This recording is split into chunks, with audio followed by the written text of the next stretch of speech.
In March of 1933, the country was colder than the calendar could explain. Banks were failing by the day. In some towns, the doors were simply chained shut, and the life savings of ordinary families disappeared behind them. Factories that had once shaken the ground stood silent. In the countryside, the wind carried away the topsoil in great black clouds, and men who had worked their entire lives now stood in lines for bread, and their children went hungry to school. A quiet, persistent fear settled over the nation. The fear that the old American promises had failed. Into that fear stepped a man who had already learned what it meant to lose the use of his own body and still refuse to surrender. Franklin Delano Roosevelt had been born to ease on the banks of the Hudson. Wealth and a great family name opened every door possible for him. But a great name could not stop or halt what was coming his way. In the summer of 1921, polio had struck him, and within days, his legs had become paralyzed. The future he had once imagined, the towers he built in his mind, now collapsed. Most men would have withdrawn from such a fate, but Roosevelt fought to stand again, locking heavy iron braces onto his legs and learning to project strength he did not fully possess. He hid the extent of his disability with remarkable discipline, and in doing so, he offered a wounded nation an image of confidence when confidence was scarce. When he took the oath of office on the cold March day, his voice carried across the radio into living rooms across America with a booming message. That the only thing we have to fear is fear itself. The words were simple, and their effect was immediate. Millions felt for the first time in years that someone in power understood their suffering. What followed was not restraint. It was a deliberate and historic expansion of federal power. In the first 100 days, Roosevelt drove through Congress a wave of legislation that changed the relationship between the citizen and the national government. Banks were closed and reopened under federal oversight. New agencies appeared with dizzying speed. The National Recovery Administration, the Agricultural Adjustment Administration, the Civilian Conservation Corps, the Tennessee Valley Authority. Washington began to set prices, control production, direct labor, and manage large sectors of American life in ways the Founding Fathers had never authorized. The older constitutional order, built on limited and enumerated powers, was being stretched into something new. Roosevelt called it the New Deal. To those who were hungry and out of work, it felt like rescue. But to those who still believed the strength of the Republic raced on self-reliance, local responsibility, and a government kept within clear bounds, it felt like a quiet revolution. Yet, for all its energy and experiment, the New Deal did not restore prosperity.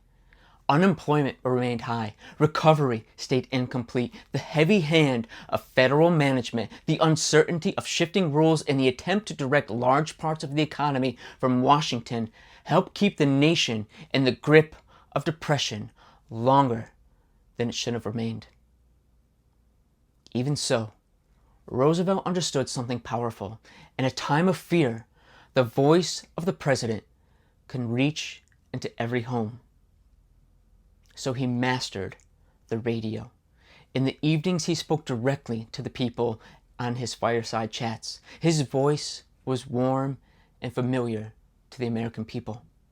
He made the presidency intimate and central in a way that had never been before. Americans began to look at Washington not merely for protection of their rights, but for the management of their daily welfare. This new concentration of power brought its own temptations. When the Supreme Court struck down key parts of the New Deal, Roosevelt tried to pack the court with additional justices who would uphold his programs. But by the grace of God, the plan failed.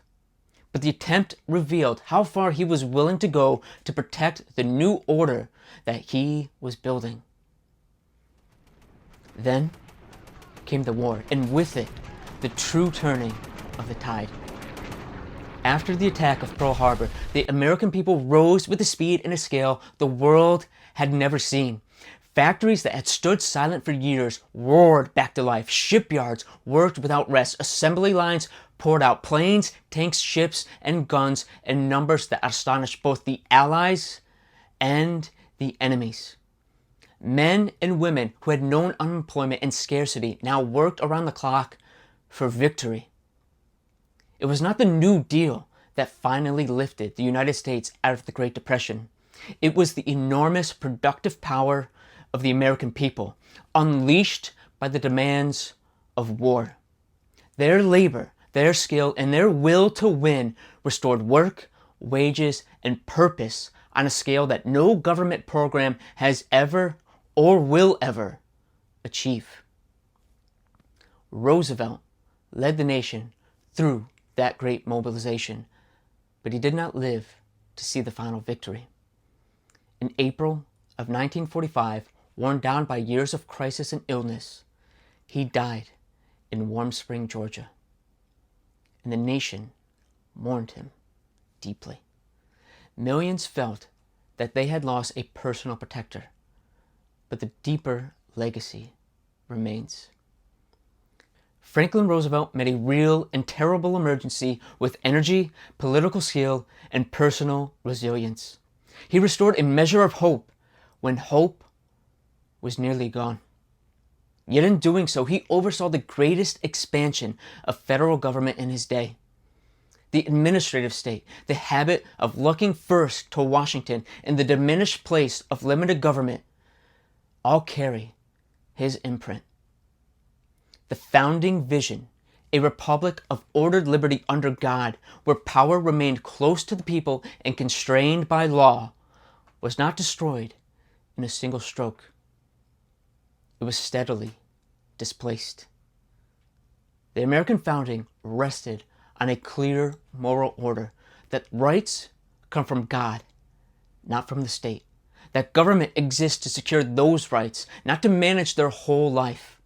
And that human character and local responsibility are the true foundations of a free society. Roosevelt's New Deal answered fear with power.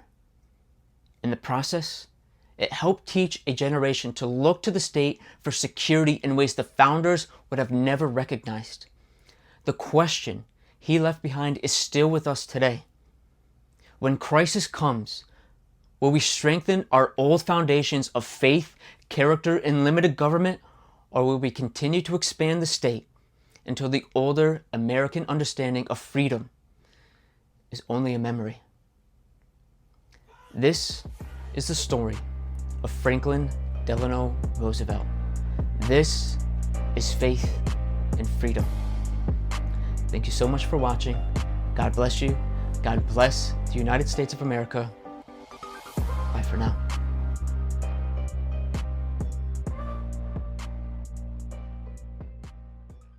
3, 2, 1, talk to me.